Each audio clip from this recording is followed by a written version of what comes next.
वारकरी संप्रदायातील थोर महात्मे व महाराष्ट्रातील विचारवंतांची दुर्मिळ कीर्तने, प्रवचने, व्याख्याने ऐकण्यासाठी सुरेश महाराज सूळ या यूट्यूब चॅनलला अवश्य सबस्क्राईब करून बेल आयकॉन दाबा.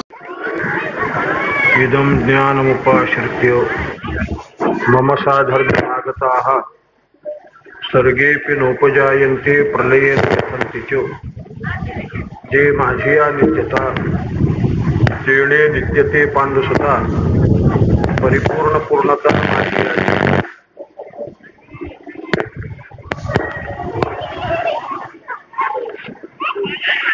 मनुष्याच्या जीवनाला अशा दोन बाजू आहेत. एक बाजू अशी आहे की ती अगदी व्यावहारिक आहे आणि दुसरा एक भाग असा आहे, दुसरी बाजू अशी आहे की ती पारमार्थिक. पारमार्थिक जी बाजू आहे ती संपादन करावी लागते आणि व्यावहारिक बाजू ही निसर्ग सिद्धच आहे. ती माणसातच काय पण पशुपक्ष्यामध्ये सुद्धा तो भाग अगदी निसर्ग सिद्ध आहे. आपल्याला देह प्राप्त होणं, देहाला काहीतरी सुखदुःख प्राप्त होणं, देहाला जन्म प्राप्त होणं, मरण प्राप्त होणं, भूक लागली म्हणजे जेवावं, झोप आली म्हणजे झोपी जावं, या ज्या गोष्टी आहेत त्या निसर्ग सिद्ध आहेत. त्या फक्त मनुष्य देहातच आहेत असंही नाही. पशुपक्ष्यामध्ये सुद्धा ह्या गोष्टी अगदी निसर्ग सिद्ध आहेत. आहार, निद्रा, भय, मैथुन ह्या ज्या गोष्टी आहेत त्या अगदी सामान्य स्वरूपाच्या आहेत, स्वभाव सिद्ध आहेत आणि सगळ्या प्राणीमात्राकरता अगदी साधारण त्या गोष्टी आहेत. पण दुसरा एक भाग महत्वाचा आहे आणि तो मनुष्य देहामध्ये संपादन करता येतो. तो भाग मात्र अतिशय महत्वाचा आहे. या सामान्य जीवनापेक्षा तो एक भाग अगदी वरच्या पातळीवरचा असून तो माणसाला संपादन करता येतो. तो भाग म्हणजे परमात्म ज्ञानाने संपादन करता येतो. भगवान असं या श्लोकामध्ये सांगतात, इदं ज्ञानमुपाश्रित्य मम साधर्म्यमागताः. हे ज्ञान ज्याने संपादन केलेलं असेल ते माणसं माझ्या साधर्म्याला प्राप्त होतात, माझ्यासारखे होतात. माझ्यासारखे होतात म्हटल्यापेक्षा मतस्वरूपच होतात. हा एक मनुष्य जीवनातला महत्वाचा भाग आहे. अर्थात परमात्मा स्वरूप झालेले जे असतात ते परमात्म्याच्या नित्यत्वाने नित्य होतात, परमात्म्याच्या आनंदाने आनंदी होतात, परमात्म्याच्या परिपूर्ण स्वरूपाने ते परिपूर्ण होतात. असा एक मनुष्याच्या जीवनातला एक महत्वाचा पारमार्थिक भाग आहे. त्याच्याकरताच हे उत्सव, महोत्सव वगैरे जे करायचे असतात ते त्याच्याकरताच आहे. सप्ताह करायचा असतो, पारायण करायचे असतात, भजन करायचे असतात, कीर्तन करायचे असतात, पंढरीची वारी करायची असते, काय जे काही परमार्थातले साधनं जे काही करायचे असतात तर या स्थितीवर येण्याकरताच. आणि ही स्थिती परमोच्च स्थिती आहे. जोपर्यंत मनुष्याला ही स्थिती प्राप्त होणार नाही तोपर्यंत मनुष्याच्या आणि सामान्य व्यावहारिक भागामध्ये किती जरी तो वावरत असला, काही जरी करीत असला तरी पण त्याला फारसं महत्व नाही.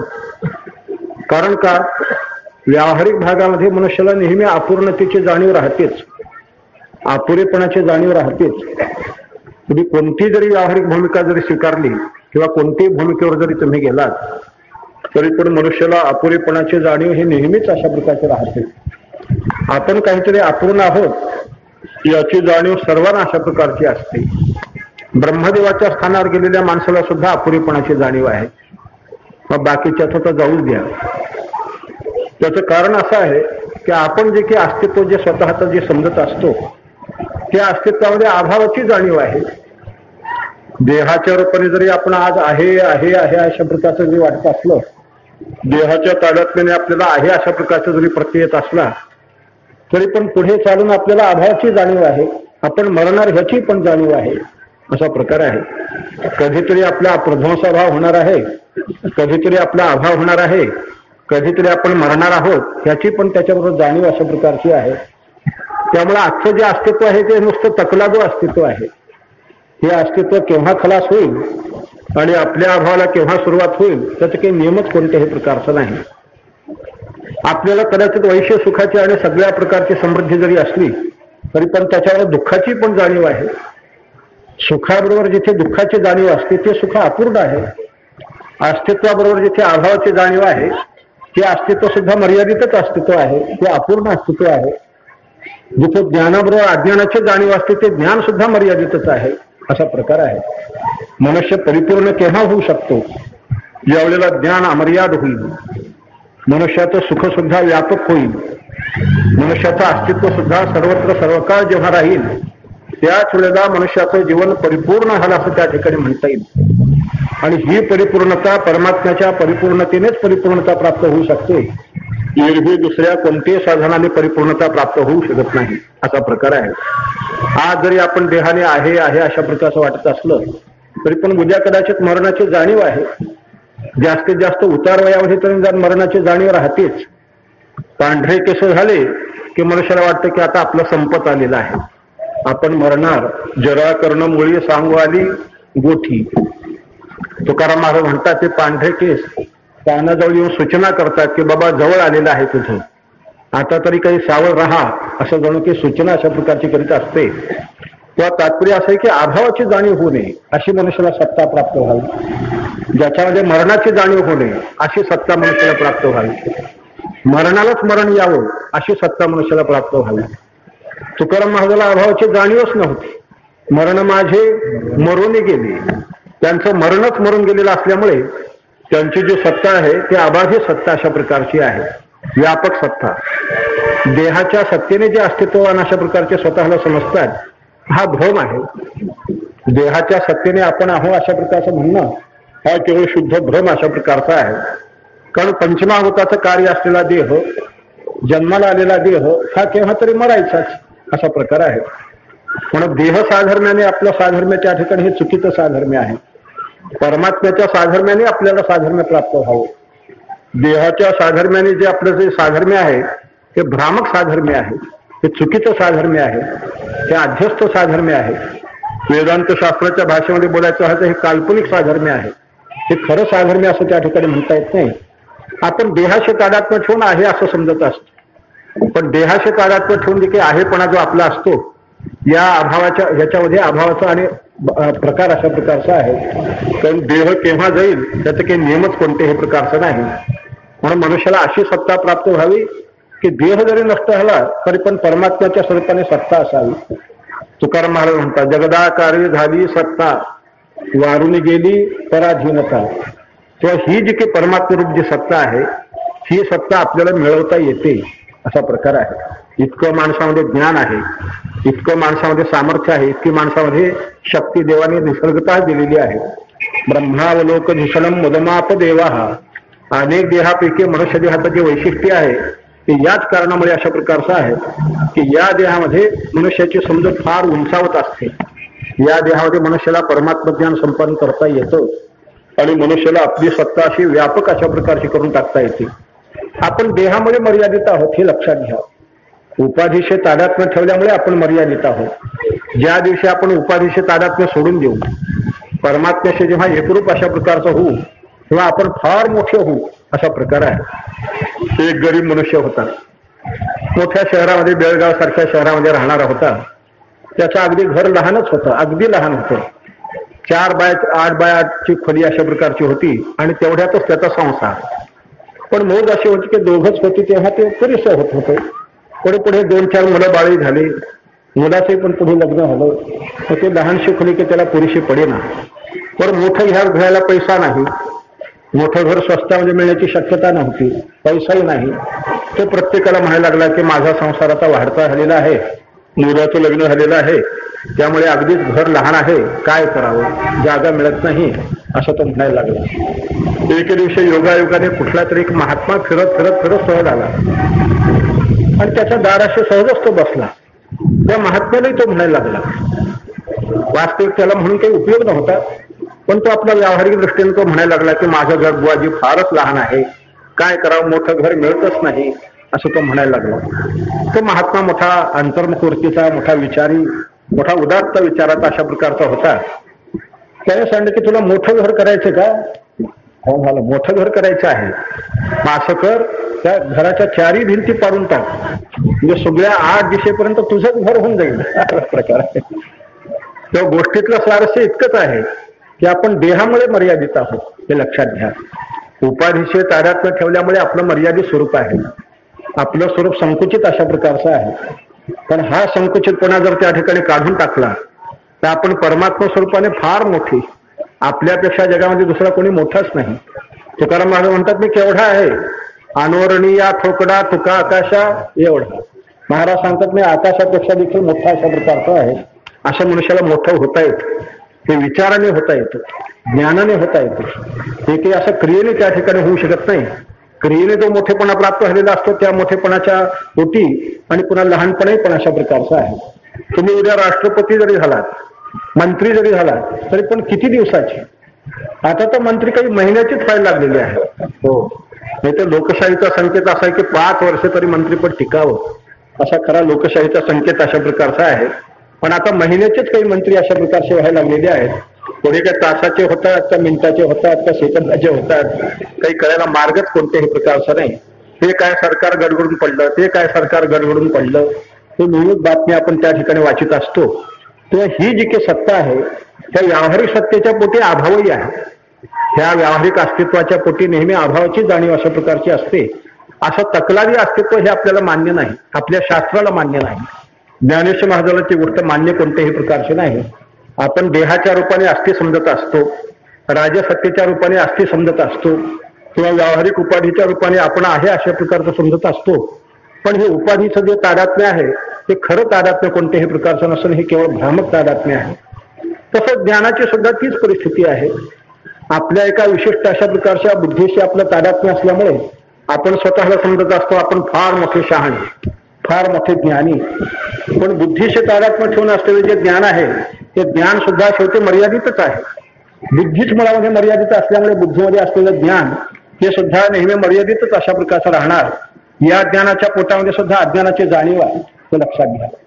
माणसं स्वतःला मोठे बुद्धिवादी, तार्किक, शहाणे अशा प्रकारचे जर समजत असले तरी पण त्या शहाणपणाच्या पोटी सुद्धा तितकाच मूर्खपणा असतो, तितकंच अज्ञान असतं, तितकंच मनुष्याला त्या ठिकाणी पुष्कळ अजाणीव अशा प्रकारची असते. जाणीवेच्या पोटी अज्ञान हे सुद्धा तितक्याच प्रमाणामध्ये अशा प्रकारचं आहे. खऱ्या अर्थाने वेदांत शास्त्राचा सिद्धांत असा आहे की मूलाज्ञान जरी एक असलं तरी पण तुलाज्ञान मात्र अनंत अशा प्रकारचे आहे. तत्त पदार्थावच्छिन्न चैतन्याश्रित अज्ञान जे असतात ते किती अज्ञान आहेत हे काही कळायला मार्गच कोणत्याही प्रकारचा नाही. इतके अज्ञान मनुष्याला असंख्य असतात. माणसं जास्त शहाणे असतात तर जास्त मूर्ख असतात. शहाणे फार कमी, म्हणजे शहाणपणाच कमी असतो, मूर्खपणाच जास्त अशा प्रकारचा असतो. जितके वाळूचे कण आहे, जितके आणि पृथ्वीतले परमाणू आहेत तितकं मनुष्याला अज्ञान अशा प्रकारचं असू शकतं. माणसाने जास्त शहाणपणाचे घमंड मारणं अगदी चुकीचं अशा प्रकारचं आहे. माणसाच्या बुद्धीमध्ये ज्ञान जे असतं हेच कमी अशा प्रकारचं असतं. हे पदव्या ज्या असतात की नाही, शाळा कॉलेजमध्ये जे काही पदव्या ज्या मिळतात ते पदवीच मुळामध्ये ज्ञानाची मर्यादा दाखवतात. त्यानं जरी मी मोठा शहाणा झालं जरी वाटत असलं तरी पण त्या पदवीतूनच माणसाचं ज्ञान हे किती मर्यादित आहे ते त्या ठिकाणी सहजच अशा प्रकारचं सिद्ध होत असतं. एम.ए. झाला, ज्या विषयामध्ये तो एम.ए. झालेला असेल तेवढ्यापुरतंच त्याचं ज्ञान, बाकीच्या विषयामध्ये तितकाच तो अज्ञानी पण अशा प्रकारचा असतो. वकील जरी झाला कायद्यापुरतं ज्ञान, डॉक्टर जरी झाला तरी पण नखापासून फक्त डोक्यापर्यंत ज्ञान, 3.5 हात जे काही ज्ञान असेल तेवढंच ज्ञान त्याचा अशा प्रकारचा असतो. कोणा त्याच्यामध्ये स्पेशालिस्ट असेल तर काही इंचावरच ज्ञान. घशाचा डॉक्टर, घसा जेवढा असेल तेवढंच त्याचं ज्ञान. नाकाचा डॉक्टर, जेवढं इंच नाक असेल तेवढंच त्याला ज्ञान अशा प्रकारचं असतं. तेव्हा तात्पर्य असं आहे की माणसाचं ज्ञान अमर्याद कधीच असू शकत नाही. माणसाला वाटतं की आपण फार मोठे शहाणे आहोत असं जरी वाटतं असलं तरी पण माणसाच्या ज्ञानाला सुद्धा नेहमी मर्यादाच अशा प्रकारची असते. एक वऱ्हाडातले बापूजी आणि म्हणून एक होते, लोकनायक बापूजी आणि. टिळकांच्या वेळेसचे राजकारणी मोठे हुशार अशा प्रकारचे होते. ब्रिटिशांच्या काळामध्ये सुद्धा व्हायसराय काउन्सिलमध्ये होते आणि स्वराज्य मिळाल्यावर सुद्धा भारताचे राजदूत म्हणून सिलोनमध्ये होते, काही दिवस बिहारमध्ये होते, वगैरे वगैरे मोठमोठ्या हुद्द्यावर अशा प्रकारचे होते, मोठे शहाणे म्हणून होते. पण थोडेसे धार्मिक प्रवृत्तीचे होते. जरी ते राजकारणी होते तरी पण धार्मिक म्हणजे सोहळं ओळं वगैरे अशापैकी ते लोक अशा प्रकारचे पाळणारे होते. ते नेहमी आले म्हणजे आमच्याकडेच उतरायचे. त्यांच्याकडे राजकारणाच्या सभा वगैरे मिटिंग वगैरे असायच्या, परंतु उतरण्याकरता मात्र आमच्याकडेच असायचे. एकदा रात्री काहीतरी 12-1 वाजेपर्यंत त्यांची मिटिंग झाली आणि ते रात्री आमच्याकडे आले. त्यांच्याकरता स्वतंत्र खोलीमध्ये एक काट टाकून दिला, गादी वगैरे सगळे ठेवून दिली. त्यावेळेला आमच्याकडे हे लाईट वगैरे नव्हती, इलेक्ट्रिक लाईट नव्हती. पेट्रोल मॅक्स आपलं लावून ठेवून दिला उजेडा करता म्हणून, आणि आपल्या दुसऱ्या भागाला झोपी गेलो आणि ते दार बंद करून झोपी गेले. पण त्या लाईटच्या प्रकाशामध्ये त्यांना झोपच येईना, काही केल्या झोप येईना. तो प्रकाश त्यांच्या डोळ्याला सहन होईना आणि काही केल्या त्यांना झोपच येईना. शेवटी त्यांनी ते बत्ती विझवण्याचा प्रयत्न केला, पण ते काय फिरवलं म्हणजे विसतं हेच त्यांना कळेना. त्याच्यातलं काय फिरवलं म्हणजे विसतं हेच त्यांना कळेना. त्याने सांगितलं आम्हाला तरी काय कल्पना. दुसऱ्या दिवशी त्यानेच उठून आम्हाला हसून हसून सांगितलं. ते म्हणाले त्या बत्तीच्या भोवती 108 प्रदक्षिणा घातल्या, पण काय फिरवलं म्हणजे विसतं हेच काही मला त्या ठिकाणी कळेना. शेवटी मी तसाच पांघरून घेऊन झोपी गेलो असं त्यांनी सांगितलं. म्हणजे इतके शहाणे जरी असले तरी पण बत्ती विझवता येणार. कुठेतरी मनुष्याला अज्ञान असतं एवढी गोष्ट निश्चित आहे. माणसाला कुठेतरी अज्ञान अशा प्रकारचं असतं. माणसाचं ज्ञान अमर्याद कधीच असू शकत नाही. जोपर्यंत तुमचं बुद्धीशी तादात्म्य आहे तोपर्यंत मनुष्याचा शहाणपणा, मनुष्याचं ज्ञान हे नेहमीच मर्यादित अशा प्रकारचं असतं. हे ज्ञानेश्वर महाराज तुकाराम हे बुद्धीच्या वर सरकलेले लोक आहेत. 3 प्रकार असतात. बुद्धीच्या खाली सरकलेले काही लोक असतात, बुद्धीच्या तादात्म्य ठेवलेले काही लोक असतात आणि बुद्धीच्या वर सरकलेले काही लोक असतात. असा प्रकार आहे. बुद्धीच्या वर सरकलेले जे लोक आहेत त्यांना परमात्मा ज्ञान असतं. यो बुद्धी परतस्तु सहा, ते बुद्धीच्याही वर परमात्मा अशा प्रकारचा असल्यामुळे परमात्मा ज्ञान ज्याने संपादन केलेलं असेल त्यांचं बुद्धीचे तादात्म्य नसून त्या बुद्धीच्या वर त्यांचं ज्ञान गेलेलं असतं. आणि बाकीच्या सगळ्या लोकांचं ज्ञान बुद्धिस्थच असतं. त्यांचं ज्ञान बुद्धीपुरतच मर्यादित असतं. जशी बुद्धी चालेल त्याप्रमाणे त्यांना ज्ञान अशा प्रकारचं असतं. आणि ज्याला आपण व्यवहारामध्ये पागल, वेडे, पिशे म्हणतो हे तर बुद्धीच्या खाली आलेले लोक आहेत. ज्याला व्यवहार दृष्टी आपण वेडा, पागल, म्याड वगैरे अशा प्रकारचं म्हणतो ते माणसं तर बुद्धीच्या खाली आलेली असतात. त्यांचा बुद्धीचा तोल अशा प्रकारचा सुटलेला असतो. आपला बुद्धीचा तोल जरी सुटलेला नसला सुदैवाने तरी पण शहाणे आहोत इतकाच त्याचा अर्थ आहे. पण आपला शहाणपणा सुद्धा नेहमी मर्यादितच अशा प्रकारचा असतो. फार माणसाचं ज्ञान वाढलेलं असतं असं नाही. एका शहरामध्ये राहणारे फिलॉसॉफीचे प्रोफेसर होते. त्यांना एका गावाला जायचं होतं. ज्या गावाला जायचं होतं त्या गावाच्या अलीकडे एक मोठी नदी, मोठी अशी कोयना कृष्णासारखी मोठी नदी होती. आणि पलीकडे जायचं म्हणजे नावेत बसून जाण्याचा प्रसंग. रेल्वे मोटारची वगैरे काही सोय कोणत्याही प्रकारची नव्हती. जाणं तर अत्यंत आवश्यक अशा प्रकारचं होतं. शहरातल्या माणसाला खेड्यामध्ये जाण्याचा प्रसंग आला ते अतिशय अवघड वाटत असतं. कारण ते शहरी जीवनाचं आणि वातावरणामध्ये राहिलेले त्यांना खेड्यातलं जीवन म्हणजे नकोसं अशा प्रकारचं वाटतं. वस्तुस्थितीने खेड्यामध्ये हवा शुद्ध असते, पाणी शुद्ध असतं, सगळ्या प्रकारचं धान्य, फळं वगैरे सगळे शुद्ध असतात, भाजीपाला शुद्ध असतो. पण शहरी जीवनाचं आणि ज्यांना सवय लागलेली असते त्यांना ते खेड्यातलं जीवन म्हणजे नकोसं वाटतं. पण जाणं फार आवश्यक अशा प्रकार. आणि नावेतून जाण्याचा प्रसंग. आता खेडूत जे लोक होते ते चट चट चट त्यातून नावेमध्ये बसले. दिवस पुन्हा श्रावण भाद्रपदाचे दिवस. सारखा धो धो धो धो पाऊस त्या ठिकाणी पडत होता. सारखी पावसाची रिपरिप चालूच अशा प्रकारची होती. नाव सगळी चिखलाने बरबटलेली होती. आता कुठं बसावं हाच मोठा प्रश्न. तरी पण कसं तरी एक टावेल टाकला आणि त्या फळीवर बसले कसे तरी. नावाड्याने नाव हाकायला सुरुवात केली. त्याने त्याला प्रश्न विचारायला सुरुवात केली. कारण तू काही शाळेमध्ये शिकला असता? हा नसता उपद्व्या. आपल्याला पलीकडे जायचं, आपलं सरळ पलीकडे जावं, पण नसता उपद्व्याप अशा प्रकारचा त्याने सुरू केला की तू काही शाळेमध्ये शिकला असता? हा मी काही शिकलो नाही बाबा. काय रे म्हणाले, तुझा जन्म व्यर्थ गेला म्हणाले. अरे शाळेमध्ये कितीतरी सुंदर सुंदर विषय असतात. खगोलशास्त्र, भूगोलशास्त्र, अर्थशास्त्र, नागरिकशास्त्र, जे यादी अशा प्रकारचे वाचायला लागले तर म्हणा तुम्ही काय म्हणता हेच काही कळत नाही. डब्यामध्ये खडे घालून वाजवल्यासारखं वाटायला लागलेलं आहे असा प्रकार तू म्हणायला लागला. माझं आपलं जीवन ह्याच्यातच चाललेलं आहे आणि ठीक आहे, माझा उदरनिर्वाह ह्याच्यातच अशा प्रकारचा होतो. त्यांचं आपलं पालुप सारखं चालूच. तुझा जन्म व्यर्थ गेला, तुझा जन्म व्यर्थ गेला. मौज अशी आली की नदीच्या मध्यभागामध्ये जेव्हा नाव आली तेव्हा जोराचा पाऊस सुरू झाला आणि एकदम वादळी वारा सुटला. नाव अशी टकमकायला. आता ते जे ग्रामीण भागातले जे लोक होते, खेडूत जे लोक होते ते सरावलेलेच असल्यामुळे प्रत्येकाने नावेच्या आणि ह्याच्या खाली उड्या मारल्या आणि पोहत पोहत पलीकडे गेले. ज्याला जे काही गाठपडी अशा प्रकारची होती ते डोक्याला बांधली आणि ते पोहत पोहत पलीकडे गेले. फक्त अडकले म्हणजे हे प्रोफेसर साहेब. बस. मग त्या नावाड्याने प्रश्न केला की महाराज कदाचित ह्या वादळामध्ये जर नाव जर उलटली तर तुम्हाला पोहता येते की नाही? तेव्हा पोहता येते बाबा म्हणाले. तो म्हणाला माझा जन्म जेव्हा व्यर्थ जाईल तेव्हा जाईल, तुमचा मात्र आत्ताच पाण्यात जाणार आहे. तुम्हाला आता अर्थशास्त्रही चालू शकत नाही, भूगोलशास्त्रही चालू शकत नाही, कोणतेही शास्त्र अशा प्रकारचं चालू शकत नाही. तेव्हा तात्पर्य असे की मनुष्य कुठेतरी अज्ञानावर टेकत असतं. कुठंतरी माणसाचं अज्ञान निश्चितच अशा प्रकारचं असतं. किंबहुना पुष्कळ अज्ञानच जीवनामध्ये असतं पण ज्ञान फार थोडं असतं असा प्रकार आहे. म्हणून जोपर्यंत अमर्याद ज्ञानापर्यंत मनुष्य जाणार नाही तोपर्यंत अज्ञानाची टोचणी मनुष्याला सारखी राहणार. मला हे कळत नाही, ते कळत नाही. आपण किती जरी शहाणपणाचा आव जरी आणला तरी पण कुठेतरी मनुष्याचं अज्ञान असतं. मंत्री जरी असला, हो, मंत्र्याला वाटतं की आपण जणू काही सर्वज्ञ. पण चालता चालता चपलीचा अंगठा जर तुटला तर चांभार शहाणा का मंत्री शहाणा? त्यावेळेला चांभार शहाणा असतो. मंत्री काय करतो? मंत्र्याला की चप्पल शिवता येत नाही. तेव्हा तात्पर्य असं आहे की मनुष्याने असं ज्ञान संपादन करावं की ज्याच्यामध्ये अज्ञानाची जाणीवच नसावी. आमच्या ज्ञानेश्वर महाराजाला विचारा, अमृतानुभवामध्ये विचारा.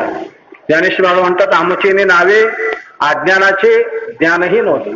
आम्हाला अज्ञान कसं असतं हेच आम्हाला माहिती नाही म्हणाले. सूर्याला जसा कधी अंधकार माहिती नाही तसं आम्हाला सुद्धा अज्ञान म्हणजे काय आहे हे ठाऊकच नाही म्हणाले. कुठं अज्ञान आहे हे शोधून सुद्धा त्या ठिकाणी सापडत नाही. त्याला म्हणतात आमर्या ज्ञान. की ज्या ज्ञानामध्ये अज्ञानाची जाणीव नाही ते खरं ज्ञान आहे, ते खरं परिपूर्ण ज्ञान अशा प्रकारचं आहे. ते ज्ञान संपादन केल्याशिवाय मनुष्याला परिपूर्ण अवस्था प्राप्त होऊ शकत नाही असा प्रकार आहे.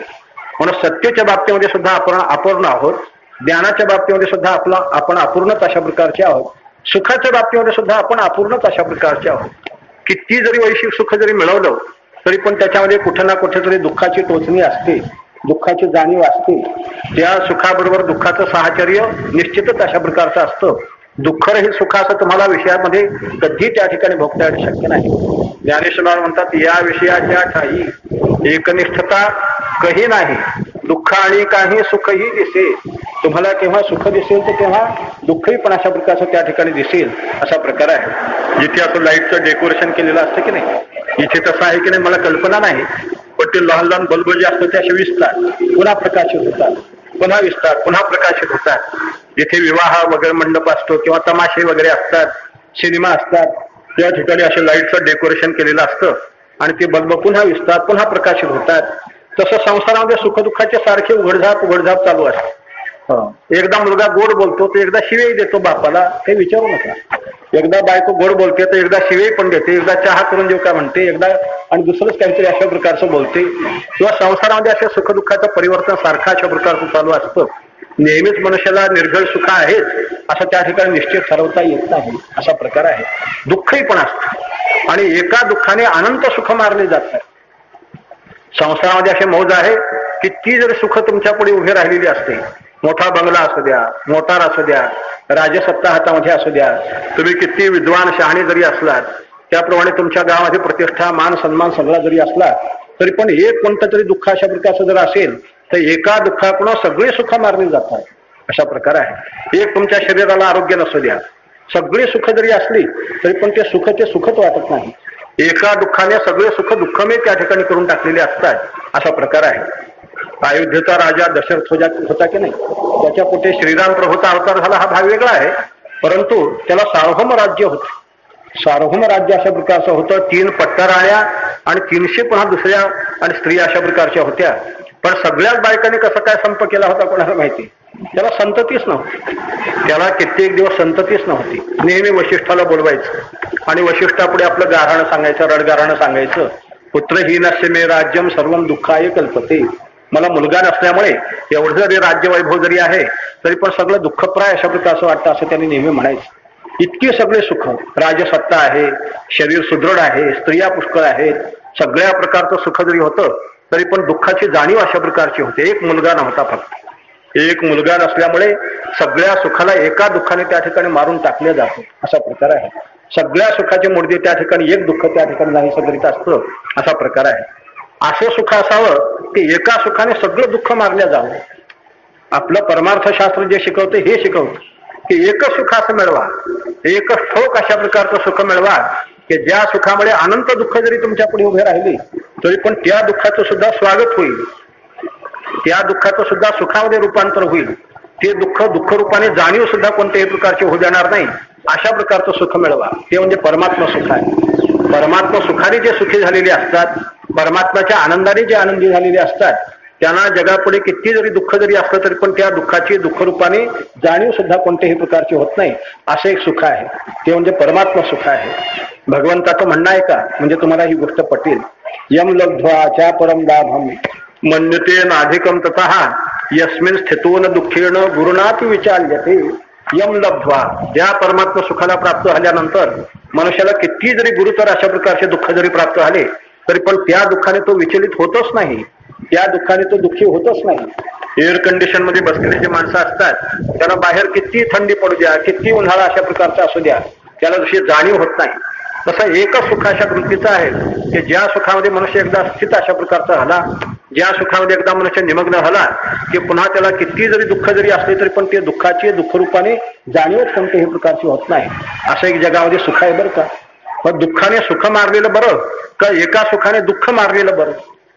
एका सुखाने दुःख मारावं असा प्रकार आहे. एका दुःखाने सगळं सुख त्या ठिकाणी नष्ट झाल्यापेक्षा एका सुखाने सगळं दुःख त्या ठिकाणी नष्ट व्हावं याला जास्त महत्व अशा प्रकारचं आहे.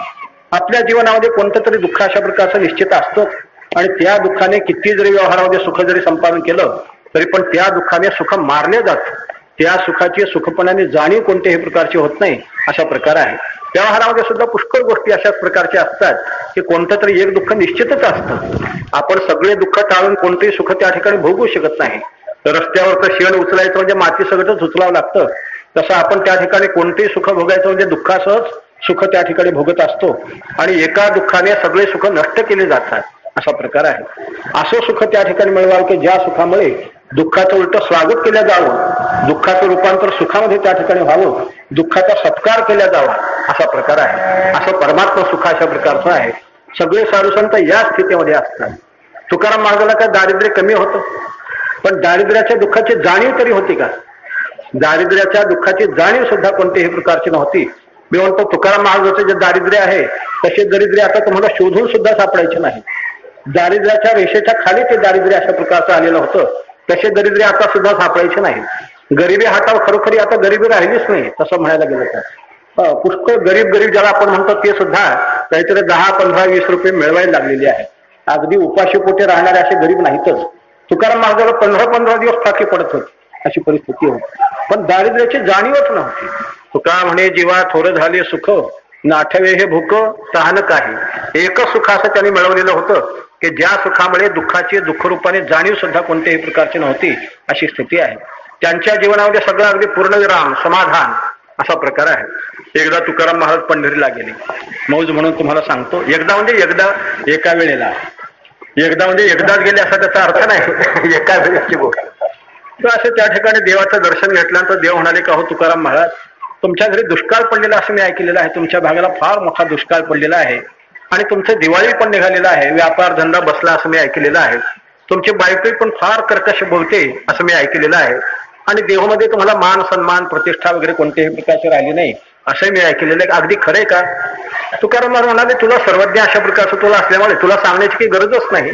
न सांगता तुम्हा कळव येते अंतर, तू सर्वज्ञच आहेस, त्यामुळे माझ्या परिस्थितीची तुला एकूण एक जाणीव अशा प्रकारची आहे. पण माझी काही तक्रार आहे का? दिवाळी निघाल्याची तक्रार आहे का? दुष्काळ पडल्याची तक्रार आहे का? सांग. तक्रारमुळेच अशा प्रकारची नाही असा प्रकार आहे. आपलं सगळं जीवन तक्रारीच असतं. आपल्या जीवनामध्ये नेहमी तक्रार हे नाही ते नाही, नाहीपणाची जाणीव जास्त असते आणि तुकाराम महाराज नाहीपणाची जाणीवच नाही असा प्रकार आहे. बरे झाले देवा निघाले दिवाळी, पूर्णविरामच, तिथेच पूर्णविराम देऊन टाकलेला आहे. दिवाळी निघालं म्हणून कुठून तरी भांडवल आणलेलं आहे, पुन्हा व्यापार धंदा सुरू केला असा भाग कोणत्याही प्रकारचा नाही. बरिया दुष्काळी पिढा केली, दुष्काळ पडला म्हणून कुठून तरी ज्वारी आणलेली आहे आणि आपला उदरनिर्वाह चालवलेला अशातलाही भाग नाही. बायको कर्कश मिळालं म्हणून दुसरी पुन्हा आवृत्ती काढायची आहे अशातलाही प्रकार कोणत्याही तऱ्हेचा नाही. जिथल्या तिथेच पूर्णविराम. आपल्या संसाराला पूर्णविराम कसा असतो हे माहीतच नाही. अर्धविराम नाही ते पूर्णविराम कुठला? संसार अर्धा झाला असं सुद्धा समाधान नाही, उलटा अपुराच अशा प्रकारचा झाला असं त्या ठिकाणी वाटतं.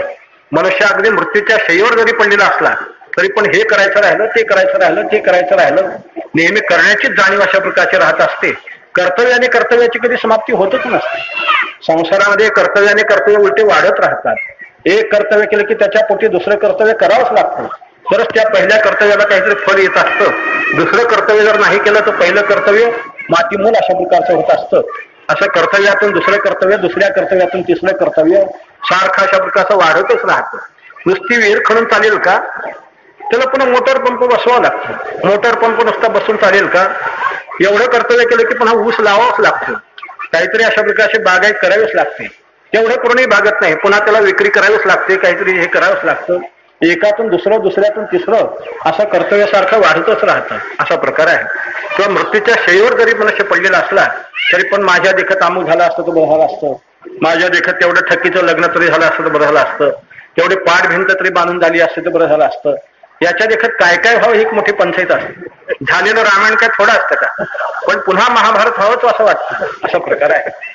ईश्वराने जर उद्या जर असं सांगितलं की तुमचे सगळ्यांचे कामं ज्या दिवशी समाप्त होतील त्या दिवशी तुम्ही राजखुशीने मरावं, बस. ज्या दिवशी तुमचे संसारातले कामं समाप्त होतील, आता काही काम राहिलं नाही असं जेव्हा तुम्हाला वाटेल, तुमच्या मनाला जेव्हा कर्तव्य केल्याचे समाधान अशा प्रकारचं जेव्हा वाटेल, त्या दिवशी तुम्ही राजखुशीने मरावं. आता ह्याच्या पुढे मरणाची सक्ती नाही, तुमच्या आणि इच्छेवर त्या ठिकाणी तुमचं मरण. असं जर ईश्वराने जर तुम्हाला आम्हाला उद्या जर सांगितलं तर आपण मरू का? हो नाही, मरणारच नाही, कधीच मरणार नाही. आपल्याला ईश्वर मारतो म्हणूनच बरं आहे, नाही तर आपले कर्तव्य कधी समाप्त होणे शक्य नाही आणि आपण राजखुशीने कधी मरणं शक्यच नाही. आपले ठोकळे तसेच राहतील आणि पुन्हा पुढच्या पिढीचा धोंडा यायचा तसाच अशा प्रकारचा असतो. तेव्हा तात्पर्य असं आहे की कर्तव्याने कर्तव्य कधीच समाप्त होत नाहीत, हे लक्षात घ्या. भोगाने सुद्धा भोग कधी शांत होत नाही. किती जरी भोग जरी भोगले तरी पण मनुष्याच्या इच्छेची पिशवी कधी भरीतच नाही. बस, इच्छा दिसायला लहान आहे, 2 शब्दाची पिशवी आहे, परंतु त्याच्यामध्ये किती भोग ओतले म्हणजे ती इच्छेची पिशवी भरेल. हिरवी कापडाची पिशवी थोडस साखर टाकली किंवा आणखी काही फळं टाकली, भाजी टाकली म्हणजे किंवा आणखी काहीतरी टाकलं तर भरून तरी जाईल. पण ही जी की इच्छेची जी पिशवी आहे ते किती भोग त्याच्यामध्ये टाकले म्हणजे ती इच्छा पूर्ण होईल, शक्यच नाही. जगातले किती जरी भोग जरी प्राप्त झाले तरी पण त्या भोगाने मनुष्याच्या इच्छेची पूर्णता कधी त्या ठिकाणी होणं शक्य नाही. ज्ञानेश्वर महाराज लिहितात, भोगी काम वाढे इंधनी आगेसी हाकाकी चढे. भोगाने मनुष्याच्या इच्छा जास्त वाढत राहतात, असा प्रकार आहे. किती स्त्रिया मिळाल्या म्हणजे मनुष्याचं मन तृप्त होईल, किती पैसा मिळाला म्हणजे मनुष्याचं मन तृप्त होईल, सांगा. इथे सगळ्यांनी उत्तर द्यावं. आता मी प्रवचन बंद करतो, पण मला नाही वाटत की इतका पैसा मिळाला म्हणजे समाधान वाटेल असं कोणी श्रीमंताने आणि सांगून टाकावं, पण असं होऊ शकत नाही. असा प्रकार आहे. किती पैसा मिळाला तरी पण मनुष्याला मिळावंच असं त्या ठिकाणी वाटत, असा प्रकार आहे. हिया तिला नहुशाला विचारा, नहुशी इंद्राधिपती अशा प्रकारचा झाला होता, पण त्याला सुद्धा इंद्राने मिळावी अशा प्रकारचं वाटतच होतं. रावण काय कमी श्रीमंत होता? तेव्हा जगाच्या इतिहासामध्ये रावणा इतका श्रीमंत झालाच नाही. फार अफार संपत्ती अशा प्रकारची रावणाची होती. तुकाराम महाराज त्यावेळेला लंकेचे प्रेसिडेंट होते का काय होते कोणाला माहिती, त्याने बरोबर रावणाच्या घराची नोंद करून ठेवलेली आहे. 1 कोटी घरे जेथे काशी आणि तांब्याची, शुद्ध कांचनाची 7 कोटी, 7 कोटी घरं नुसती सोन्याची होती. 7 कोटी घरं. आजच्या भावामध्ये काय त्याचे पैसे झाले असतील बघून घ्या. घरी जाऊन फार झालं हिशेब करा, किती घरं असतील, काय नाही, किती बाय कितीचे अशा प्रकारचे असतील. तेव्हा तात्पर्य असं आहे की इतकी त्या ठिकाणी संपत्ती होती. खरी गरिबी हटवली रावणानेच. आता नुसतं गरिबी हटाव घोषणा आहे, पण गरिबी हटवली रावणाने. सगळ्यांना सोन्याची घरं बांधून दिलेली होती. झोपड्या सुद्धा नव्हे, पावसाळ्यात वाहून जाणाऱ्या अशा झोपड्या सुद्धा नव्हे, सोन्याची घरं त्या ठिकाणी बांधून दिलेली होती. इतकी संपत्ती, पण समाधान नाही. 80,000 बायका, संबंध बेळगाव जिल्हाच इतक्या त्याला बायका. एकाने मला परवा विचारलं केव्हा भोगीत असेल? हो म्हटलं, तुला का त्याची काळजी? तुला त्याची काळजी करण्याचं कारणच ते रावणाची काळजी रावणालाच अशा प्रकारचे राहू दे. पण इतक्या बायका जरी होत्या तरी पण सीता मातोश्रीविषयी काय अभिलाष असा, पुन्हा सीता पळून नेण्याची काय इच्छा व्हावी. त्याचा अर्थच असा आहे की काही काही चरित्रातून काही काही बोध घेण्यासारखे असतात की भोगाने मनुष्याची इच्छेची पूर्तता कधीच होऊ शकत नाही, कधीच मनुष्य पूर्ण अशा प्रकारचा होऊ शकत नाही. भोगाने मनुष्याची इच्छा जास्त वाढतच राहते. एक बडा श्रीमंत होता, त्याच्या घरी मनाने मोजण्यासारखं सोनं होतं, मनाने मोजण्यासारखं, तरी पण त्याला समाधान वाटत नसतं. व्यापार उद्योगधंदा त्याचा मोठा भरभराटीचा होता. त्याचं असं ठरलं होतं की शिल्लक पडली की सोनं खरेदी करून ठेवायचं, नुसत्या नोटा तिजोरीमध्ये ठेवायचे नाही, त्याचं सोनं खरेदी करायचं. तरी पण त्याने पुष्कळ सोनं जरी मिळवलं तरी पण त्याला समाधान वाटत नसेल. मग त्याने काय केलं, गिरीबालाजीला जाऊन, तिरुपतीला जाऊन त्या ठिकाणी तपश्चर्येला सुरुवात केली. तो गिरीबालाजीचा जो देव आहे लक्ष्मीपती, तो अर्थार्थी भक्ताचा आणि देव आहे बरं का. त्या ठिकाणी जाणारे बहुतेक अर्थार्थीच अशा प्रकारचे असतात. मला सुद्धा अनुभव आला. मी एकदा गिरीबालाजीला गेलो होतो, त्या ठिकाणी 5 रुपये फक्त त्या बोधामध्ये टाकले तर मला 50 रुपये मिळाले. म्हटलं वारे वा, काय छान देव अशा प्रकारचा आहे. आपला पंढरीचा जो देव आहे तो आपला गरीबाचा देव आहे. देव सोयरा देव सोयरा देव सोयरा दिनाचा. तो भक्तालाही संसार करू देत नाही, आपणही संसार करीत नाही, असा तो माया निवृत्त अशा प्रकारचा देव आहे. तो असा संन्यासी स्वरूपाचा अशा प्रकारचा देव आहे. तेव्हा तात्पर्य असं आहे की असं त्या ठिकाणी जाऊन त्यांनी तपश्चर्येला सुरुवात केली. काय त्याचं पूर्वजन्मातलं पुण्य म्हणा काय म्हणा, तो लक्ष्मीपती भगवान प्रसन्न झाले. त्याने विचारलं, वरम रोषे, तुला काय वर मागायचं असं तो माग. त्याने सांगितलं की देवा सोनं द्या म्हणाला. किती पाहिजे? पुष्कळ पुष्कळ पुष्कळ सोनं द्या म्हणाला. मग देवाने आपल्या अंगावरचे सगळे अलंकार त्याच्याकडे ठेवून मोठा एवढा मोठा ढीग झाला, घेऊन जा म्हणाला. तो म्हणा देवा इतकंच का म्हणाला, मी तर तुम्हाला पुष्कळ मागितलेलं आहे, हे काय फक्त 2-4 गाड्या सोने म्हणाला, ह्याच्यापेक्षा काही जास्त नाही. पण देवाने लक्ष्मीला बोलावलं, लक्ष्मीच्या अंगावर जेवढे अलंकार होते तेही देऊन टाकले. त्याचा एवढा मोठा ढीग अशा प्रकारचा आला. तर म्हणा देवा इतकंच का म्हणाला, फारच कृपण दिसता म्हणाला. तर मी तर तुम्हाला पुष्कळ माहितीला आहे, हे तर फारच थोडं सोनं दिसतं. मग आता देवाने द्यायचं कबूल केलेलं होतं. देव म्हणाले पंचायतच झाली. पण देवाने त्याला हात धरून मेरू पर्वतावर नेलं आणि मेरू पर्वताच्या माथ्यावर सांगितलं की हा मेरू पर्वत नुसता सोन्याचा आहे बरं का, हा दगड मातीचा सुद्धा नाही, अगदी प्युअर सोन्याचा अशा प्रकारचा मेरू पर्वत आहे आणि हा आजपासून उद्या तुझ्या मालकीचा करून टाक, याचं रजिस्ट्रेशन तुझ्या नावाने. तो म्हणाला देवा इतकंच का म्हणाला. मग मात्र देवाने कपाळ बडून घेतलं. देव म्हणाले आता मात्र हद्द अशा प्रकारची आली, तुला मेरू पर्वत येऊन सुद्धा जर समाधान वाटत नसेल तर ह्याच्यापेक्षा द्यायचे तरी किती, याच्यापेक्षा द्यायचे तरी किती. आता माझ्या इष्टितीमध्ये जेवढं होतं तेवढं तुझ्या पायी अर्पण केलं, याच्यापेक्षा आता द्यायचे तरी किती. ज्ञानेश्वर महाराज लिहितात बरं का, तैसी तृष्णा वाढीन लिया मेरूही हाता आलिया तरी म्हणे एखादिया दारुणा वळभू.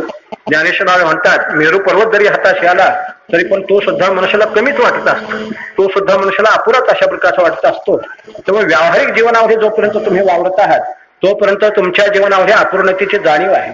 तोपर्यंत तुम्हाला मी पूर्ण झालो असं कधीच त्या ठिकाणी वाटणं शक्य नाही. तुम्ही ब्रह्मदेवाच्या स्थानावर जरी गेला तरी पण तुम्हाला अपुरेपणाची जाणीव निश्चितच अशा प्रकारचे राहणार. दुसरा एक भाग असा आहे की जेव्हा परमात्म्याशी साधर्म्य तुम्हाला प्राप्त होईल, परमात्मा स्वरूपता जेव्हा प्राप्त होईल तेव्हा मात्र आणि त्या ठिकाणी परिपूर्णता आहे असं भगवान सांगतात. माझी या नित्यता नित्यते पांडुसता, त्यामुळे माझ्या नित्यतेने ते नित्य होतील, माझ्या परिपूर्णतेने ते परिपूर्ण अशा प्रकारचे होतील आणि माझ्या सुखाने ते सुखी होतील, माझ्या आनंदाने आनंदी अशा प्रकारचे होतील. त्या आनंदाला, त्या सुखाला, त्या सत्तेला आणि त्या परिपूर्णतेला मग मात्र मर्यादा कोणत्याही प्रकारची त्या ठिकाणी राहणार नाही. एरवी तुम्ही कोणतीही सत्ता मिळवली तरी पण मर्यादितच, किती सुख मिळवलं तरी पण ते सुद्धा मर्यादितच, किती ज्ञान संपादन केलं तरी पण त्याच्यामध्ये अज्ञान असतंच, ते ज्ञान सुद्धा शेवटी मर्यादितच अशा प्रकारचं असतं.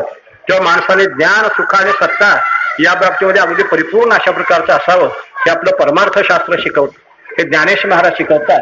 मनुष्याला किती मोठं होता येतं बरं का, पण परमात्मा स्वरूप झाल्यावरच. उपाधीशय तादात्म्य ठेवून जगामध्ये कोणीही मोठा होऊ शकत नाही. किती जरी मोठा झाला तरी पण त्याच्यापेक्षा आणखी कोणीतरी मोठा असतो. शेराला सवाशेर असतो, कोणीतरी मोठा अशा प्रकारचा असतो. हा सगळा अतिशय मोठेपणा अशा प्रकारचा आहे. किंवा जगामध्ये असा एक मोठेपणा आहे की तो मात्र निरपेक्ष मोठेपणा आहे. बाकीच्या सगळ्या गोष्टीला सातिशयपणा आहे, मर्यादितपणा आहे, संकुचितपणा अशा प्रकारचा आहे. किती ज्ञानी झाला तरी पण मूर्खाच्या सापेक्ष शहाणे ना. शेवटी तुम्ही किती जरी शहाणे जरी असलात तरी पण मूर्खाच्या सापेक्ष शहाणा, डॉक्टर शहाणा म्हणजे रोग्याच्या सापेक्ष शहाणा, वकील शहाणा, मूर्खाच्या सापेक्ष शहाणा. जगामध्ये शहाणपणाचं जे माप असतं ते मूर्खाच्या सापेक्षच अशा प्रकारचं असतं. मूर्खपणाच्या मापात घालूनच शहाणपणा त्या ठिकाणी मोजावा लागतो. निरपेक्ष शहाणा असं जगामध्ये कोणी नसतं. मी एका मासिकामध्ये घडलेली गोष्ट म्हणून वाचलेली बरं का. परदेशामध्ये एक वकील होता आणि तो फार मोठा हुशार, अतिशय हुशार. त्याने आपल्या वकिलीच्या धंद्यामध्ये कोट्यवधी रुपये मिळवले, खूप मोठा श्रीमंत अशा प्रकारचा झाला. पण मौज अशी होती की त्याला संततीच नव्हती, त्याला संतती नव्हती. शेवटी म्हातारा झाल्यानंतर त्याने तो धंदाही सोडून दिला. पण आपल्या एवढ्या मोठ्या पैशाचं काय करावे हा मोठा प्रश्न. पण त्याने काय केलं की मृत्यूपत्र लिहून ठेवलं आणि त्या मृत्यूपत्रामध्ये असं लिहिलं की माझ्याजवळ जेवढा पैसा आहे तेवढा या देशामध्ये जेवढे महामूर्ख लोक असतील त्या सगळ्याला वाटून द्यावं असं लिहिलं. जेवढे महामूर्ख लोक आहेत त्या सगळ्याला वाटून द्यावं असं लिहिलं. आणि ते मृत्यूपत्र त्याने आपल्या मित्राला दाखवलं. म्हणाले मी असं मृत्यूपत्र करून ठेवलेलं आहे. तो अरे हे काय करून ठेवलं म्हणाले, एखाद्या सामाजिक कार्याला देऊन टाक, एखाद्या संस्थेला देऊन टाक, एखादा आणखी काहीतरी तू आपल्या हाताने काहीतरी कार्य अशा प्रकारचं करून टाक. परत हे मूर्खाला कशामुळे पैसे द्यायचे. तर म्हणाला मला पैसे देणारे जे होते ते मूर्खच होते म्हणाला. त्यामुळे ज्याचे त्याला पैसे परत करणे हे माझं कर्तव्य अशा प्रकारचं आहे. तेव्हा तात्पर्य असं की जगामध्ये सगळ्या गोष्टीची अपूर्णताच असते. शहाणपणा जरी असला तरी पण मूर्खाच्या सापेक्षच असतो. किंवा माणसाने परमात्म्याच्या नित्यतेने नित्य अशा प्रकारचं व्हावं. जे माझी या नित्यता तेणे नित्यते पांडुसता, परिपूर्ण पूर्णता माझी याची, असं परमात्मा स्वरूपाने मनुष्य खरा नित्य होतो, खरा परिपूर्ण होतो, खरा आनंदी अशा प्रकारचा होतो. आणि व्यावहारिक बाजू जेव्हा असते, व्यवहाराकडे जेव्हा तुमचं जीवन अशा प्रकारचं झुकलेलं असतं तेव्हा अनित्यतेची जाणीव आहे, अपूर्णतेची जाणीव अशा प्रकारची आहे, दुःखाची जाणीव आहे. तुम्हाला एकच गोष्ट सांगतो ना, अटूप घेतो, मला वाटते वेळ झालेली आहे तरी पण तुमची क्षमा मागून आणि एकच गोष्ट सांगतो. धर्मराजाने जेव्हा अश्वमेध यज्ञ केला तेव्हा त्या अश्वमेध यज्ञामध्ये खूपच लोक जेवले. अगदी पंचपक्वानाचा रोज बेत लक्षावधी लोक जेवले. खूपच अन्नदान अशा प्रकारचं त्या ठिकाणी झालं. त्या अश्वमेध यज्ञाचं अवृत स्नान वगैरे सगळं झालं, पूर्णाहुती झाली आणि एके दिवशी धर्मराजाच्या राजसभेमध्ये बसलेले होते. दुसरी पण प्रधान वगैरे दुसरे काही प्रतिष्ठित लोक बसलेले होते. धर्मराजाला किंचित अभिमान झाला की काय मोठा अश्वमेध यज्ञ झाला, केवढा मोठा अन्नदान अशा प्रकारचं झालं, किती अतिथी तृप्त अशा प्रकारचे आले, कितीतरी भिकाऱ्यांना आणि त्या ठिकाणी अन्न अशा प्रकारचं मिळालं. याबद्दल धर्मराजाला किंचित अभिमान झाला आणि ते आपल्या यज्ञाची स्तुती करायला लागले. इतक्यामध्ये त्या सभागृहामध्ये एक मुंगूस निघाला. त्या मुंगसाचा अर्धांग सोन्याचं होतं आणि अर्धांग हाडकातड्याचंच होतं. नेहमी जसे मुंगूस असतात तसं त्याचं ते अर्धांग होतं आणि अर्धांग मात्र आणि त्याचं डोक्यासगट अर्धांग सोन्याचं झालेलं होतं. ते दृश्य पाहिल्यावर धर्मराजाला फारच आश्चर्य वाटलं. म्हणजे ब्रह्मदेवाच्या सृष्टीमध्ये असा कसा मुंगूस जन्माला आला, त्या अर्धांग सोन्याचं कसं, तो सगळ्या लोकांना विचारायला लागला. कोणालाच काही त्याचा उलगडा त्या ठिकाणी होईना. शेवटी त्या मुंगसालाच मनुष्यवाणी निर्माण झाली आणि त्या मनुष्यवाणीतून त्यांनी असं सांगितलं की माझा अर्धांग सोन्याचं काय झालं त्याचा एक इतिहास आहे म्हणाले आणि तो इतिहास मी तुम्हाला सांगतो. नंतर त्या मुंगसाने आपला इतिहास सांगायला सुरुवात केली. म्हणून तुमच्याच या राज्यामध्ये एक ब्राह्मण आहे, फार मोठा विरक्त आहे, अत्यंत सदाचार संपन्न आहे, मोठा वैदिक आहे, मोठा भगवत भक्त अशा प्रकारचा आहे, अत्यंत धर्मनिष्ठ अशा प्रकारचा आहे आणि तो कपोत वृत्तीने जीवन जगत असतो. त्याच्या घरी 4 माणसाचा कुटुंब आहे. ते स्वतः, त्याची बायको, मुलगा आणि सून असे 4 माणसं त्याच्या घरी आहेत. पण तो कपोत वृत्तीने अशा प्रकारचं जगत असतो. कपोत वृत्ती म्हणजे तुम्हाला कदाचित कल्पना नसेल, शेतामध्ये खळे वगैरे झाल्यानंतर जे काही दाणे जे राहतात, धान्य जे शिल्लक अशा प्रकारचं जे पडत असतं ते वेचून आणायचं आणि त्याच्यावर जगायचं. किंवा बाजारामध्ये बीट वगैरे झाल्यानंतर जे काही बाजारामध्ये जे धान्य इकडे तिकडे सांडीवंडी जे पडलेलं असतं ते वेचून आणायचं आणि त्याच्यावर जगायचं. अर्थात घरामध्ये संग्रह तर मुळीच नसायचं. कुठेतरी असं धान्य क्वचित केव्हा तरी मिळायचं आणि त्याच्यावरच उपजीविका तो चालवित असे. पण असं धान्य नेहमीच मिळत असतं असंही नाही. एकदा तर मौज असेल की 15 दिवसापासून घरी चूलच पेटली नाही. 15 दिवसापासून अगदी कडकडीत अशा प्रकारचं उपोषण. 4ही माणसं अगदी त्या ठिकाणी नुसत्या देवाच्या तीर्थावर अशा प्रकारचे ते राहिले. 15 दिवसापासून चूलच पेटली नाही. एके दिवशी योगायोगाने कुठेतरी धान्य मिळालं आणि नेमक्या 4च भाकरी झाल्या. 4 माणसं आणि 4च नेमक्या भाकरी झाल्या. देवाला नैवेद्य दाखवला, वैश्वदेव केला आणि बलिहरण टाकण्याकरता तो ब्राह्मण असा दारामध्ये आल्याबरोबर एक अत्यंत बुभुक्षित असलेला अतिथी काही होते त्या ठिकाणी. तो तर महिन्यापासून उपाशी. हा 15 दिवसापासून राणी दुखिया दुःखी भेटले. तो महिन्यापासून उपाशी अशा प्रकारचा होता. आणि आपलं शास्त्र असं सांगतं की ज्या वेळेला बलिहरण टाकण्याकरता दारामध्ये जायचं असतं तेव्हा अतिथी आकांक्षा येईल. अतिथीची वाट बघावी, अतिथीला भगवत रूप समजून त्याला जेव घालावं. पूर्वी त्या ठिकाणी खानावळी नव्हत्या तरी पण लोक उपाशी राहत होते असं नाही बरं का. कोणी जरी कोणाच्या घरी जरी गेला तरी पण भगवत रूप समजून आणि अतिथीला देव मानून त्या ठिकाणी जीव घालीत असत. अशी आपली संस्कृती अशा प्रकारची आहे. खानावळी हॉटेल्स नव्हते म्हणून की लोक उपाशी राहत होते अशातला भाग नाही. उलट पवित्र शुद्ध चांगलं सद्भावनेने लोक त्या ठिकाणी जीव घालीत असत असं आपली संस्कृती अशा प्रकारची सांगते, धर्म सांगतो. तेव्हा लागलीच तो अतिथी आल्याबरोबर त्याने हात जोडले, पाहायला जेवायला चला. त्यालाही त्याचीच अपेक्षा होती. त्यालाही कोणीतरी जेवायला चला म्हणणाऱ्याचीच अपेक्षा अशा प्रकारची होती. तो अतिथी आला, त्याला पाय धुवायला पाणी वगैरे दिलं, पाटावर बसवलं, पान मांडलं आणि त्या ब्राह्मणाने आपल्या हिशाची 1 भाकर त्याला वाढली. नेमक्या 4च भाकरी झालेल्या होत्या, आपल्या हिशाची 1 भाकर वाढली. आता तो कितीतरी दिवसाचा बुभुक्षित अशा प्रकारचा, त्याने 1 भाकर तर अगदी चटणी सरशी खाऊन टाकली. पुन्हा एखादी भाकर असली तर आणा म्हणाला. ब्राह्मण पाकगृहामध्ये गेला आणि ढसाढसा रडायला लागला. त्याला वाटलं तर माझ्या बायकोच्या हिशाची कशी वाढायची. बायको जरी झाली तरी पण शेवटी प्राणीच आहे ना, त्याच्यावर सुद्धा दया करणं अत्यंत आवश्यक आहे. ती सुद्धा 15 दिवसापासून उपाशी आहे, तिच्या तोंडची तरी भाकर कशी वाढायची. पण बायकोने सांगितले की तुम्ही उपाशी राहिल्यानंतर आणि मी तरी त्या ठिकाणी कशी जेवेन. मी काही 20व्या शतकातली थोडीच अशा प्रकारची आहे. तर तुम्ही उपाशी राहिल्यानंतर मी जेवण. आता मुलाचा बिचारा तरणात अठा अशा प्रकारचा, त्याच्या हिश्याची तरी कशी भाकर वाढावी. पण मुलाने सांगितले की तुम्ही आई वडील त्या ठिकाणी उपाशी असताना मी कशी त्या ठिकाणी, मी तरी कसा जेवेन. शेवटी मुलाच्या हिश्याची वाढली. तो म्हणा आणखी एखादी भाकर असली तर आणाच म्हणाला.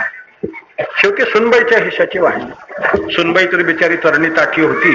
पण सुनबाईने सांगितले की तुम्ही दोघे उपाशी, माझे पतिराज उपाशी, मी तरी त्या ठिकाणी कशी जेवेन.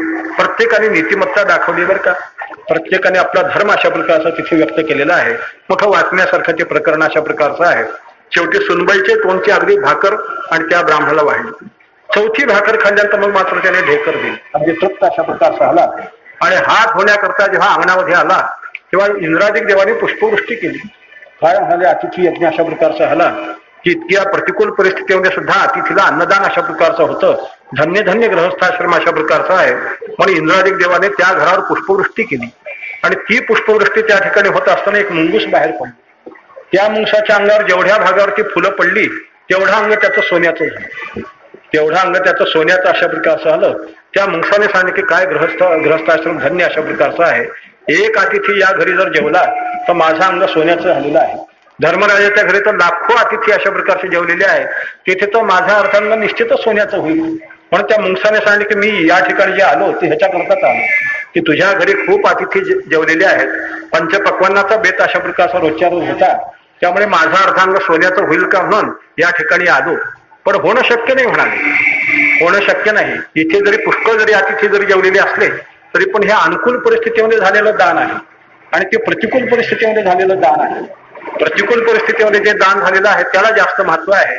अनुकूल परिस्थितीमध्ये झालेलं जे दान आहे तो राजात असल्यामुळे तो आणखी जास्त असे कित्येक अश्वमेध यज्ञ केले तरी पण त्याला महत्वच काय आहे असा प्रकार आहे.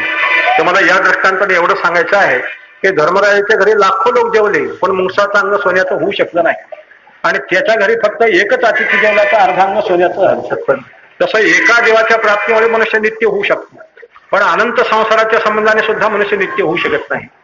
एका परमात्म्याच्या प्राप्तीने मनुष्य परिपूर्ण अशा प्रकारचा होऊ शकतो पण संसारातला किती जर तुम्ही पसारा गोळा जरी केला तरी पण त्याच्यामुळे मनुष्य परिपूर्ण होऊ शकत नाही.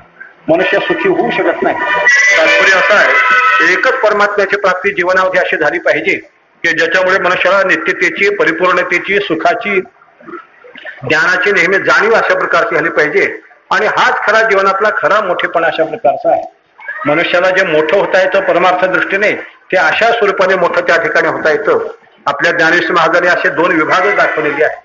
मोठेपणाचे दोन प्रकारच अशा प्रकारचे सांगितलेले आहेत. ब्रह्मेशाना परवते वाढणे नाही जीवाते तेथून मग वरवते ब्रह्मचिके. मनुष्य जास्तीत जास्त वाढला तर ब्रह्मदेवाच्या स्थानावर जाऊ शकतो. चलो हा सगळा अगदी मनुष्याच्या व्यावहारिक मोठेपणाचा आणि शिखराचा भाग अशा प्रकारचा आहे. मनुष्य जास्तीत जास्त मोठा झाला तर कुठपर्यंत जाऊ शकतो. या राष्ट्रपती वगैरे तर जाऊ दे आहे. जिल्हा परिषदेचा अध्यक्ष वगैरे होणं हे तर अगदी सामान्य गोष्ट अशा प्रकारची आहे.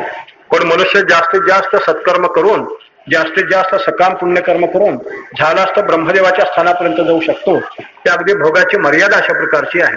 त्याच्यापेक्षा जास्त भोगाची मर्यादा वाढवू शकत नाही आणि त्याच्यापेक्षा जास्त भोगाची मर्यादा वाढवणारा लोक सुद्धा नाही. बस तिथपर्यंतच अगदी भोगाची मर्यादा आहे.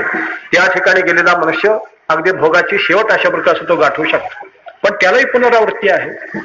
ब्रह्मदेवाच्या स्थानावर गेलेल्या जीवाला सुद्धा पुनरावृत्ती अशा प्रकारची आहे. ब्रह्मभोना लोका हा पुनरावर्तीनोर्जुन ब्रह्मपणाचे भडसे न चुकतीची पुनरावृत्तीचे वळसे. एवढं मोठं जरी भडस जरी आहे तरी पण वळस काही टळलेलं असतं असं नाही. एवढं मोठं जरी ब्रह्मदेवाचं ऐश्वर जरी असलं तरी पण त्याला सुद्धा पुनरावृत्ती आहे. कल्पाच्या शेवटी ब्रह्मदेव सुद्धा मरतो हे लक्षात घ्या. कल्पाच्या शेवटी त्याला सुद्धा मरण आहे. ब्रह्मदेवाच्या एका दिवसामध्ये 14 इंद्राच्या बदल्या होऊन जातात. माऊली लिहिते तरी देहाची पुरंदर 14 जाती. ब्रह्मदेवाच्या एका दिवसामध्ये 14 इंद्राच्या बदल्या होऊन जातात. हे अमृत पिणारे लोक आहेत बरं का. हे अमृत पिणारे सुद्धा मरतात. मग चहा पिणारे मरतील हे सांगण्याची गरजच नाही. हे अमृत पिणारे सगळे इंद्र चंद्र वगैरे हे सुद्धा त्या ठिकाणी मरतात. मग बाकीच्याची कथाच अशा प्रकारची सोडून द्या. तेव्हा तात्पर्य असं आहे की मनुष्य व्यवहार दृष्टीने जर वाढला उपाधी दृष्टीने जर वाढला तर जास्तीत जास्त इथपर्यंत जाऊ शकतो. पण हा उपाधीचा मोठेपणा आहे. हा स्वरूपाचा मोठेपणा नाही. उपाधी जरी लहान असली तरी पण मनुष्याला स्वरूपाने मोठं होता येतं आणि स्वरूपाने लहान राहून उपाधी किती जरी वाढली तरी पण त्या वाढण्याला काही महत्व कोणत्याही प्रकारचं नाही. हे उपाधीचं नुसतं कवच वाढलेलं असतं. हे कवच केव्हा गळून पडेल ह्याचं काही नियम कोणत्याही प्रकारचं नाही. ब्रह्मदेवाचं हे नुसतं कवच आहे. वरचा नुसतं फुगार मोठेपणा अशा प्रकारचा आहे. हे कवच केव्हा नष्ट होईल याचा नियम कोणत्याही प्रकारचा नाही. मनुष्य मंत्री झाला किंवा राष्ट्रपती झाला श्रीमंत झाला विद्वान झाला तरी पण हा उपाधीचा मोठेपणा आहे. विद्वान झाला तरी पण तुमची बुद्धी विशाल झाली इतकाच त्याचा अर्थ आहे. तुमची आणि श्रीमंती वाढली तरी पण पैसा तुमच्या जवळ वाढला. तुम्ही वाढलात असं नाही. तुम्ही शेवटी लहानच राहिलात आणि उपाधीच तेवढी वाढली. बंगला जरी किती मोठा आला तरी पण बंगलाच मोठा झालेला आहे. तुम्ही वाढलात असं काही त्या ठिकाणी म्हणता येत नाही. उपाधी लहान असावी आणि मनुष्याने स्वरूपाने मोठं व्हावं. तुकाराम महाराज उपाधीने लहान होते पण स्वरूपाने फार मोठी होते. ज्ञानेश महाराज उपाधीने लहान होते पण स्वरूपाने फार मोठे अशा प्रकारचे होते, असा त्याचा प्रकार आहे. ज्ञानेश महाराज कोरांना मागित होते, कोरांनाची भिक्षा मागून अशा प्रकारचे जगत होते. काही बंगले उठवले नव्हते, काही नाही. आणि त्यांच्या दाराशी तर सोन्याचा पिंपळ होता, पण माऊलीने एक पान जरी तोडलं असतं तरी पण एक बंगला सहज झाला असता, परंतु तोडलं नाही, असा प्रकार आहे. मोटार न घेता सुद्धा आणि जड भिंतीवर बसून चालत होत, असा प्रकार आहे. पण जड भिंतीवर बसून कधी पंढरीची वारी केली नाही बरं का, हे लक्षात घ्या. पंढरीची वारी मात्र आणि पायीच महाराजांनी अशा प्रकारची केलेली आहे. त्याची किती सोय होती. त्या जड भिंतीला पेट्रोल नको, ड्रायव्हर नको, डिझेल नको, काही नको, बिघडण्याची पण शक्यता कोणत्याही प्रकारची नव्हती. पण तेवढ्या त्या चांगदेवाच्या गर्वाचा परिहार करण्यापुरताच तेवढा तो प्रयोग अशा प्रकारचा होता. बाकीकडे त्याचा उपयोग कोणत्याही प्रकारचा केला नाही. तेव्हा तात्पर्य असं आहे की मनुष्याचा उपाधीचा मोठेपणा वेगळा आणि स्वरूपाचा मोठेपणा वेगळा. जीवाला ब्रह्मभाव जेव्हा प्राप्त होतो तेव्हा जीवच ब्रह्म जेव्हा होतो तेव्हा मात्र आणि त्याचा स्वरूपाचा मोठेपणा आहे. आणि व्यवहार दृष्टीने उपाधी जर वाढली तर हा उपाधीचा मोठेपणा असल्यामुळे तो मोठेपणा केव्हा जाईल त्याचा नियम कोणत्याही प्रकारचा नाही, अशी स्थिती आहे. तुमच्याकडे कापसाचं पीक असते की नाही मला माहिती नाही. आमच्याकडे कापसाचं पीक फार असतं, मराठवाड्यामध्ये, विदर्भामध्ये, खानदेशामध्ये. ते H4 असो का वरलक्ष्मी असो का गावरान कापूस असो, कोणताही का असे ना, कापसाचा एक बोंड जर घेतलं आणि त्याचे धागे जर असे पिंजले तुम्ही आपल्या हाताने, त्याचे धागे जर असे त्या ठिकाणी पिंजले तर तो कापूस असा मोठा दिसतो पिंजल्यानंतर. पण आतली सरकी वाढलेली असते का कापूस वाढलेला असतो. वरचे धागे तेवढे पिंजून पिंजून मोठे दिसतात, पण आतली जी सरकी असते ते बारीक असते. तशी तुमची जीवदशा बारीक राहून वरची उपाधी किती जरी वाढली तरी पण त्याला काही अर्थ कोणत्याही प्रकारचा नाही. तुम्ही राष्ट्रपती झाला तरी पण शेवटी जीवच ना, तुम्ही ब्रह्मदेव जरी झाला तरी पण शेवटी जीवच आहात ना. किंवा उपाधी किती जरी वाढली तरी पण त्या उपाधीच्या वाढण्याला महत्व कोणत्याही प्रकारचं नाही. आपलं परमार्थशास्त्र, आपलं अध्यात्मशास्त्र मोठं व्हायचं शिकवतं, पण कोणत्या दृष्टीने मोठं व्हायचं तर परमात्मा स्वरूपाने मोठं व्हायचं. जीवाला परमात्मा भाव जेव्हा प्राप्त होतो तेव्हा मात्र आणि जीवाचं स्वरूप देशतः कालतः वस्तुतः मोठा अशा प्रकारचं होत असतं. त्याला देशाची मर्यादा राहत नाही, त्याला कालाची मर्यादा राहत नाही आणि त्याला वस्तूची मर्यादा कोणत्याही प्रकारची राहत नाही. तो खरा मोठा अशा प्रकारचा होतो. म्हणून भगवान सांगतात की माझ्या नित्यतेने जे नित्य झालेले आहेत, माझ्या परिपूर्णतेने जे परिपूर्ण झालेले आहेत, माझ्या आनंदाने जे आनंद झालेले आहेत, मी जैसा अनंतानंदो तैसाचे सत्य सिंधू तैसेचे ते भेदू पुरेची ना. मी जसा अनंत आनंद स्वरूप आहे तसे जे आनंद स्वरूप अशा प्रकारचे झालेले असतात ते खरे मोठे अशा प्रकारचे असतात. बाकीच्या उपाधीच्या डोलाऱ्याला काही महत्व कोणत्याही प्रकारचं नाही. किंवा तात्पर्य असं आहे की माणसाची व्यावहारिक बाजू जी असते ती नेहमी लंगडीच असते, ती नेहमी अपूर्णच असते, ती त्याच्यामध्ये नेहमीच न्यूनतेची जाणीव अशा प्रकारची असते. आणि न्यूनता हे संसाराचं स्वरूप आहे. संसार म्हणजे ज्याच्यामध्ये नेहमी अपूर्णता, न्यूनता, अभावाची ज्याच्यामध्ये जाणीव असते त्याला संसार अशा प्रकारचं म्हणावं.